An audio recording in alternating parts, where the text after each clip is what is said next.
महाविकास आघाडी. काय वाटतं शेट्टी का महाविकास आघाडी? नाही, महाविकास आघाडी. महाविकास परिवर्तनाने हे घडलंच पाहिजे. बरं. परिवर्तनाशिवाय तर काही पर्याय नाही आहे. कारण सध्याची परिस्थिती पाहायला गेलं ना तर सध्याची एवढी महागाई वाढलेली, सगळ्याच प्रकारे वाढलेली, सगळ्यामध्येच. म्हणजे असं पेट्रोल म्हणा किंवा डिझेल म्हणा, बाकीच्या ज्या गोष्टी आहेत त्याच्यामध्ये पण वाढ झालेली आहे. त्यामुळे बदल तर व्हायलाच पाहिजे. बरं. महागाई जास्त आहे म्हणून महागाडी ठीक आहे. म्हणून महाविकास आघाडी. हो, पेट्रोलची दर कमी नाही, म्हणजे रेशनिंग मिळायला तयार नाही. हे म्हणतात महिन्यावर फुकटले मोदी म्हणतात, पण ते काही भेटायला तयार नाही. त्यामुळे महाविकास आघाडी यायला पाहिजे. अश्विनी जगताप, नाना काटे, राहुल कलाटे. सध्या सांगवीमध्ये हवा कोणाची, चिंचवडमध्ये हवा कोणाची? राष्ट्रवादी. नाना काटे. नाना काटे.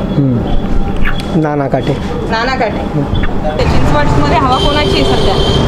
तसं काही सांगू शकत नाही. ह्या इलेक्शनमध्ये कोण येईल काही सांगू शकत नाही. अश्विनी जगताप, नाना काटे, राहुल कलाटे 3 उमेदवार समोर आहे. परिवर्तन झालं पाहिजे. परिवर्तन झालं पाहिजे. हा,